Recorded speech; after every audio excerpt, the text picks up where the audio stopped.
Mr. President, if it's operational, then hindi po nasayang yung pondo ng taong bayan kung gumagana po yun.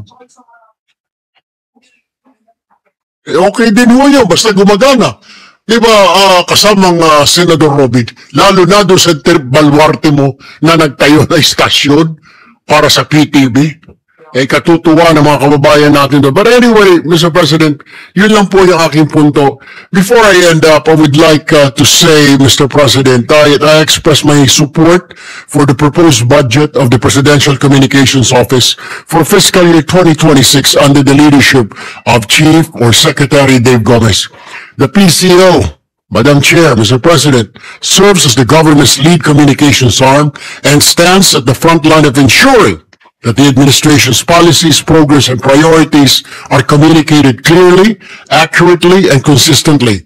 At a time when misinformation spreads quickly and public trust depends timely and reliable information, the role of the PCO becomes even more crucial. For this reason, Mr. President, Madam Chair, I express my full support for the PCO's budget for fiscal year 2026. Thank you, Mr. President. Thank you, Madam Chair. Thank you, Mr. Secretary. Thank you so much, Mr. President. We request that Senator Tulfo will furnish the committee with the findings so the PCO can respond accordingly in writing. I will repeat. This is the 3B of 2015 Aquino time, the Japanese donation, the Marawi supposedly transmitter, which they don't even know about, and the Mindanao Media Hub, which they say is being utilized. And I promised the new PCO chair that, Secretary, that I will help him being a producer for 30 years and knowing the problems of media and broadcast. We will sit down and I will help their attached agencies also, 8 of them, right? And everything is problematic. Hopefully not all. Yes. Yes. But if you would share your findings so they can validate it. Yes.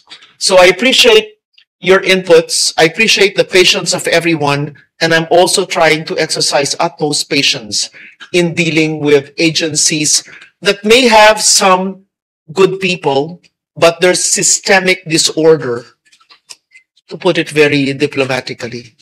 Yes. It's not easy to defend their budget. Yes, Mr. President, next to interpolate is Senator Robin Padilla. Senator Robin Padilla is recognized. Maraming salamat po, Ginoong Pangulo, at sa ating pinunong mayurya. A'udhu billahi minasyaitanir rajim. Bismillahirrahmanirrahim. Alhamdulillah Rabbil Alamin. Okay po ba sa ating ginagalang na senadora, ating pong sponsor, na makapagtanong po tayo ng mga ilang bagay?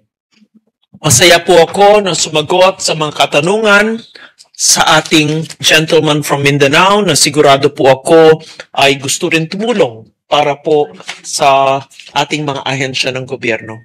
Maraming salamat po. Bilang ako po ang tagapangulo ng public information, ako po ay katuwang ng presidential communication.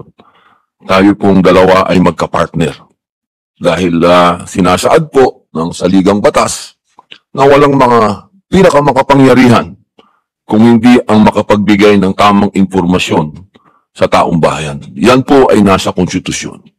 At ako po ay nandito sa harapan po ninyo upang makatulong po ninyo. Hindi po ako para banatan o silipin o anuman ang patungkol sa Presidential Commission.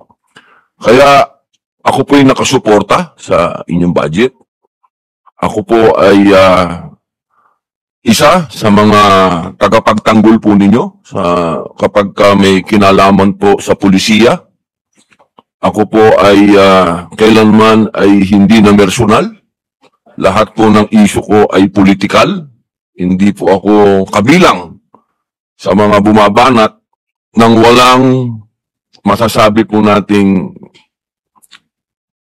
mga naninira. Okay. Hindi po ako yun. Una ko pong gustong sabihin ay patungkol po dito. Meron pong mga bagay na gusto ko pong linawin galing po sa PICO dahil dapat po sa inyo ang unang-unang pinanggagalingan ng tamang balita. At ako naman po, kapag tama yung balita, ako po mismo ang nagpapalawak nito sa pamamagitan po ng social media ko at sa aking mga kasama. Ito pong mga nakaraang linggo, meron pong mga lumalabas katulad po noong nangyari doon po sa ating dalawang kalihim. Meron po tayong dalawang kalihim na nag-anunsyo. Ang sinabi po ng PICO na nagbitiw ang dalawang opisyal nito at tinanggap ng Pangulo. Ngunit, dininay po ito ng ating Executive Secretary nung sinabi niya na hindi naman daw siya nag-resign. Sinabi po sa kanya na meron daw tumawag sa kanya at siya ay sinabing bumaba na. Ito po yung mga ganitong mga ganap ang hindi po nakakatulong para sa atin. Sapagkat nakukonfuse po ang tao. Opo. Bilang kayo po ang pamantayan at kayo po ang pinanggagalingan ng mga impormasyon, ano po ang pwedeng gawin ng PICO upang maiwasan po yung mga ganitong klaseng maling pahayag? I agree with you, Mr. President. Messaging is so important. Disinformation, misinformation, inaccuracy, lost in translation confuses the people. Even if you have good intentions, if you said it wrong, or if you intentionally meant to confuse, then that is wrong. And so, there must be clear source of messaging. Isa lang ang gagawa ng mensahe. Hindi pwedeng iba, hindi naman pwedeng nagsasalita, may balita na hindi na-vet, na hindi na-verify, na hindi nako-confirm. Hindi pwede yung akala, hindi pwede yung hindi alam, hindi pwede hindi nag-uusap.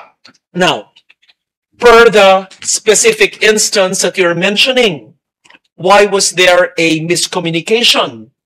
I would just surmise, I'm not even asking the agency, that probably there was no clear coordination. Bakit ba?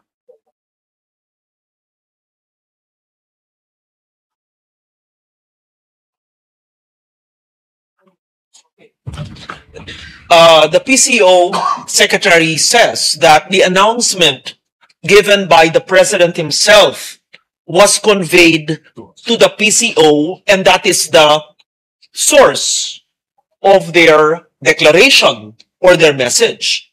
So in this case, you followed the process, which is the president himself through the Derecho sa Inyo gave that statement.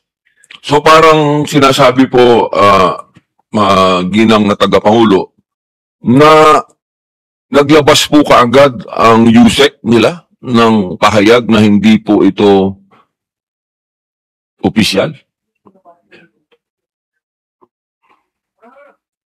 I am told that the undersecretary's statements emanated from the president.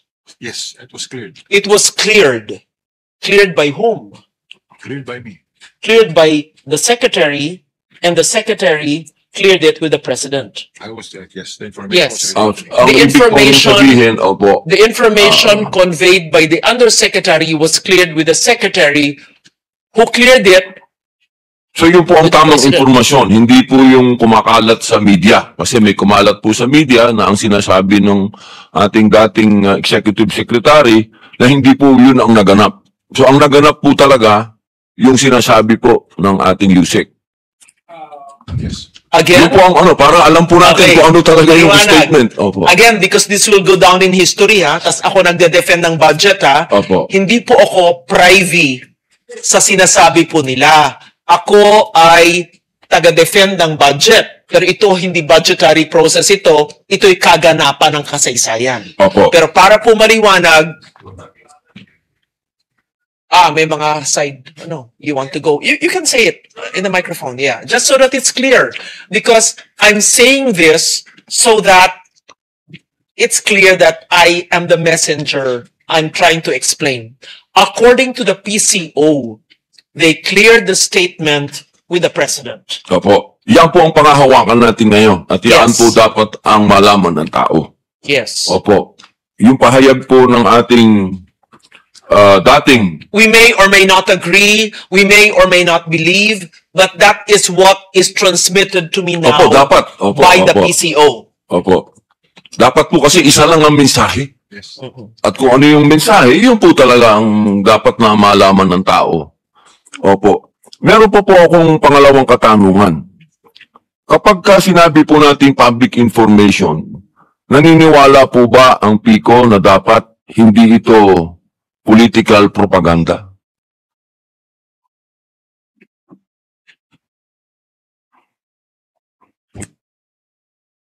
Ang public information po dapat hindi political propaganda. Dapat po ay katotohanan, di ba po? Absolutely. News dissemination must be based on truth. Opo, kahit Yes. walang proteksyonan na kahit na sino. Mali o tama, dapat The public truth. information The truth.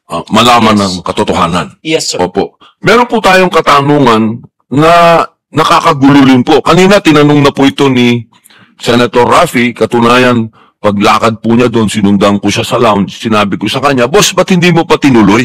Tinanong mo na eh. Yung patungkol po sa mga troll, ito po kasi ay kalat na kalat. Alam naman po natin na ang troll ay pinanggagalingan ng bullying. At alam naman po siguro ng ating ahensya na pati po sa pribadong buhay at personal na buhay, marami na pong napapahamak sa bullying. Meron na pong mga batang nagpapakamatay, meron na pong nasisira ang mga buhay, kagagawan po ito ng mga troll. Ang atin po mga ahensya, PICO, ay naniniwala na dapat may troll ang gobyerno?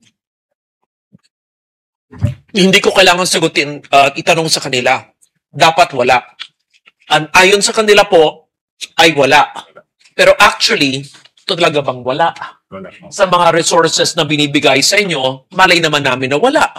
Kasi yan ang kalakaran. I mean, I'm speaking for myself. I mean, Opo.